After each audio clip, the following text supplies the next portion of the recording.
ব্লাউজৰ হাতখন puff design দি কেনেকৈ কাটিব পাৰি আজি মই আপোনালোকক কাটি দেখুৱাম। প্ৰথমে চাওক, কাগজখন মই দুজাপ কৰি লৈছোঁ। হাতখনৰ যিহেতু আগফালৰ আৰু পাছফালৰ ছাইডটো একেটা জইনতে কাটিব লাগিব, সেইকাৰণে কাগজখন এনেদৰে দুজাপ কৰি লৈছোঁ আৰু বন্ধ ছাইডটো নিজৰ গাফালে দি লৈছোঁ।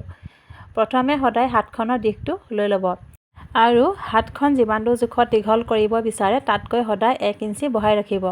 যদি ধৰক আপুনি হাতখন 10 ইঞ্চি জোখত দীঘল কৰে তেনেহ'লে 11 ইঞ্চি ল'ব। 1 ইঞ্চি বঢ়াই ল'বলৈ কিয় কৈছোঁ জানেনে? চাওক, চিলাওঁতে কান্ধৰ ফালেও আধা ইঞ্চি সোমাই যাব আৰু পাতলিটো চিলাওঁতেও আধা ইঞ্চি সোমাই যাব।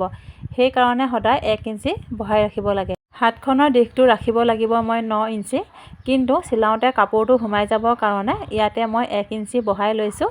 টোটেল লৈ লৈছোঁ 10 ইঞ্চি। কান্ধৰ ফালেও চিলাওঁতে কাপোৰটো সোমাব আৰু হাতখনৰ পাতলিটো চিলাওঁতেও কাপোৰটো সোমাই যাব। সেইকাৰণে 1 ইঞ্চি বঢ়াই লৈছোঁ। অলপ আঁতৰলৈ 10 ইঞ্চি ওপৰলৈ এটা বিন্দু দিছোঁ। এতিয়া এই দুয়োটা বিন্দু লগ লগাই আঁচডাল টানি ল'লোঁ। এনেকৈ যদি আঁচডাল টানি লোৱা হয়, হিচাপ নিকাচখিনি কৰি উলিয়াবলৈ সুবিধা হয়। বিশেষকৈ একেবাৰে নতুনসকলৰ বাবে বহুতখিনি সুবিধা হয়। ইয়াতে আপোনালোকে এটা কথা সদায় মন কৰিব, যদি ব্লাউজৰ হাতখন আপোনালোকে 5 ইঞ্চি বা 4.5 ইঞ্চি বা 4 ইঞ্চি জোখত ৰাখিব বিচাৰে তেনেহ'লে আৰ্মহোলটো সদায় 3 ইঞ্চি ৰাখিব। মানে চাওক, এই আঁচডালৰ পৰা সদায় 3 ইঞ্চি ৰাখিব আৰু যদি হাতখন 5 ইঞ্চিতকৈ দীঘল ৰাখিব বিচাৰে, ধৰক 6 ইঞ্চি, 7 ইঞ্চি, 8 ইঞ্চি বা যিমানেই দীঘল নহওক, সদায় আপোনালোকে আৰ্মহোলটো 3.5 ইঞ্চি ৰাখিব। এতিয়া চাওক, ইয়াতে মই 3.5 ইঞ্চি দূৰত্বত এটা বিন্দু দিছোঁ, কিয়নো হাতখন মই 3/4 দিছোঁ, সেইকাৰণে 3.5 ইঞ্চি ৰাখিছোঁ। আৰু চাওক, এইফালেও 3.5 ইঞ্চি দূৰত্বত এটা বিন্দু দি লৈছোঁ, যাতে আঁচডাল মই পোনকৈ টানিব পাৰোঁ। এতিয়া দেখিছে নহয়, এই দুয়োটা বিন্দু লগ লগাই আঁচডাল মই টানি ল'লোঁ। হাতখন কাটিবলৈ হ'লে সদায় আপোনালোকে আৰ্মহোলটো জুখি ল'ব। এতিয়া চাওক, মই আৰ্মহোলটো জুখি লৈছোঁ। কান্ধৰ পৰা ফিটাডাল এনেকৈ লৈ লৈছোঁ আৰু অকণমান লাহে লাহে এনেকৈ ফিটাডাল ঘূৰাই লৈছোঁ, দেখিছেনে? আৰু চিলাই মাৰ্জিনলৈকে জুখি লৈছোঁ। ইয়াতে পাইছোঁ মই 8 ইঞ্চি আৰু চিলাই মাৰ্জিনৰ পৰা বাঢ়ি থকাখিনিও মই জুখি লৈছোঁ আৰু ইয়াতে পাইছোঁ 1.5 ইঞ্চি, দেখিছে নহয়? হাতখনৰ কাৰণে কেতিয়াবা কাপোৰটো অকণমান কমিও যায়। যদি আপোনালোকৰ হাতখনৰ কাৰণে কাপোৰটো কমি যায় তেনেহ'লে কি কৰিব চাওক, কান্ধৰ পৰা আধা ইঞ্চি এৰি দিব, কিয়নো চিলাওঁতে কাপোৰটো সোমাই যাব। সেইকাৰণে আধা ইঞ্চিৰ জোখটো আপোনালোকে নল'ব। এতিয়া চাওক, এই আধা ইঞ্চিটোৰ পৰা মই আৰ্মহোলৰ জোখটো লৈ লৈছোঁ। ইয়াৰ পৰা জোখটো লৈ পাইছোঁ চিলাই মাৰ্জিনৰ আঁচডাললৈকে 7.5 ইঞ্চি, দেখিছে নহয়? আৰু বঢ়াই ৰাখিছিলোঁ 1.5 ইঞ্চি। আৰ্মহোলটো যে জুখি লৈছিলোঁ সেই জোখটো এতিয়া ইয়াতে ল'ব লাগিব। চাওক, এই কোণটোৰ পৰা 7.5 ইঞ্চি দূৰত্বত এটা বিন্দু দিছোঁ আৰু 1.5 ইঞ্চি যে বঢ়াই ৰাখিছিলোঁ সেই 1.5 ইঞ্চিটো এই বিন্দুটোৰ পৰা বঢ়াই ল'ম, দেখিছেনে? এই বিন্দুটোৰ পৰা 1.5 ইঞ্চি দূৰত্বত এটা বিন্দু দিছোঁ।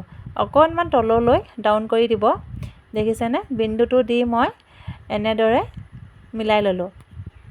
এতিয়া চাওক, 7.5 ইঞ্চি দূৰত্বত যে বিন্দুটো দিছিলোঁ, এই বিন্দুটোৰ পৰা এতিয়া এই কোণটোলৈকে আঁচডাল টানি এনেকৈ মিলাই ল'লোঁ। হাতখন আপোনালোকক কিমান বহল বা কিমান ঠেককৈ লাগে সেইটো নিজৰ হিচাপ মতে আপোনালোকে লৈ ল'ব। ইয়াতে মই হাতখনৰ বহলটো ৰাখিছোঁ 5.5 ইঞ্চি আৰু বঢ়াই ৰাখিছোঁ 1.5 ইঞ্চি। এতিয়া চাওক, 7.5 ইঞ্চি দূৰত্বত যে বিন্দুটো দিছিলোঁ, এই বিন্দুটোৰ পৰা 5.5 ইঞ্চি দূৰত্বত দিয়া বিন্দুটোলৈকে আঁচডাল টানি ল'লোঁ আৰু এইটোৱে হৈছে চিলাই মাৰ্জিনৰ আঁচডাল, দেখিছেনে? এইফালেও মই এনেধৰণে আঁচডাল টানি ল'লোঁ। এতিয়া চাওক, হাতৰ পাফ ডিজাইনটো কেনেকৈ দিম।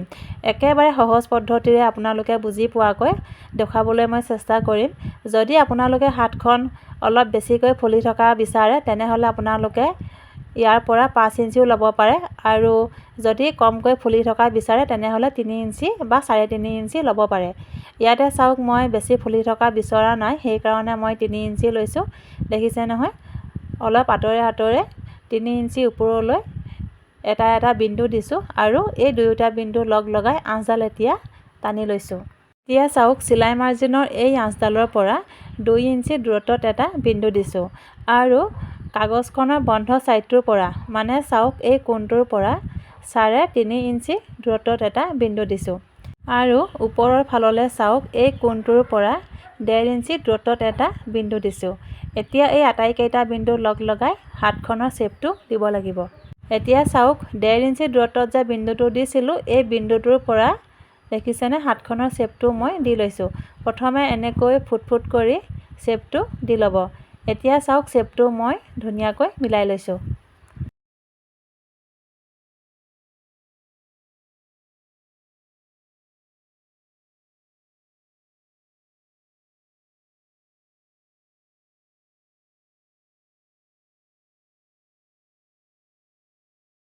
হাতখনৰ জোখ-মাখখিনি কৰি হাতখন মই কাটি ল'লোঁ আৰু আপোনালোকক মই হাতখন চিলাই দেখুৱাম। মানে হাতখনৰ পাফটো ফুলিবৰ কাৰণে কেনেকৈ চিলাব লাগে কোচ দি, সেই কোচখিনি দি হাতখন চিলাই দেখুৱাম। প্ৰথমে চাওক কাপোৰখনত মই হাতখনৰ শ্বেপটো এনেদৰে আঁকি লৈছোঁ।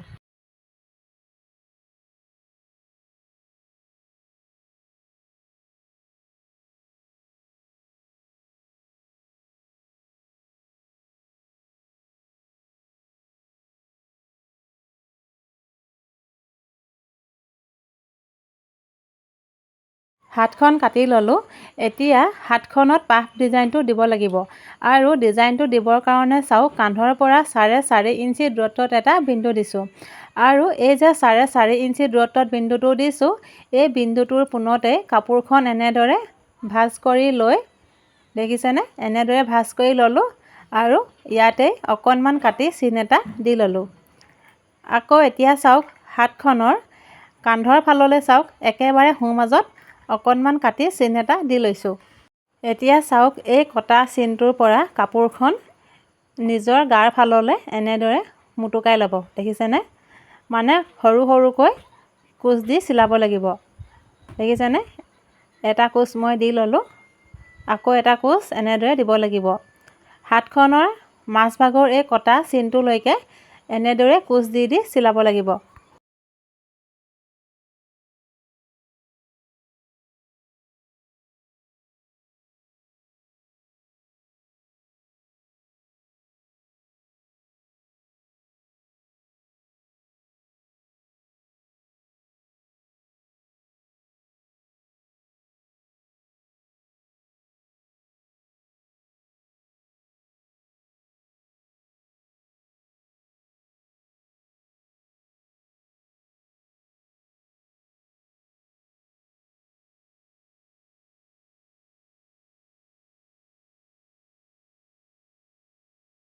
এটা ছাইড চিলাই ল'লোঁ। এতিয়া এইটো ছাইডো চিলাব লাগিব।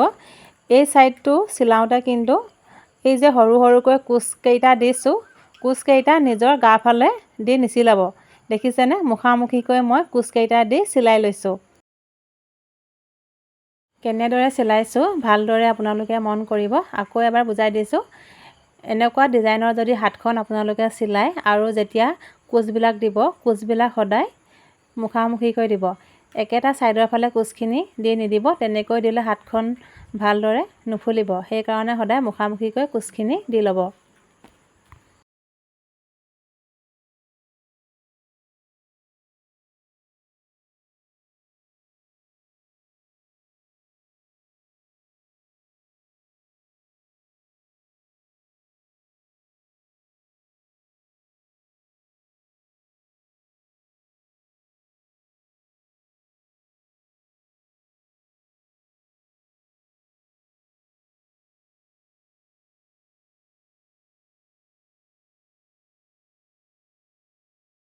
হাতখন কেনেকৈ চিলাব লাগে আপোনালোকক মই চিলাই দেখুৱালোঁ আৰু ভিডিঅ'টো চাই কেনেকুৱা পালে আপোনালোকে মোক কমেণ্ট এটা কৰি জনাব। যদি চাই ভাল পায় তেনেহ'লে সকলোৰে মাজত ভিডিঅ'টো শ্বেয়াৰ কৰি দিব।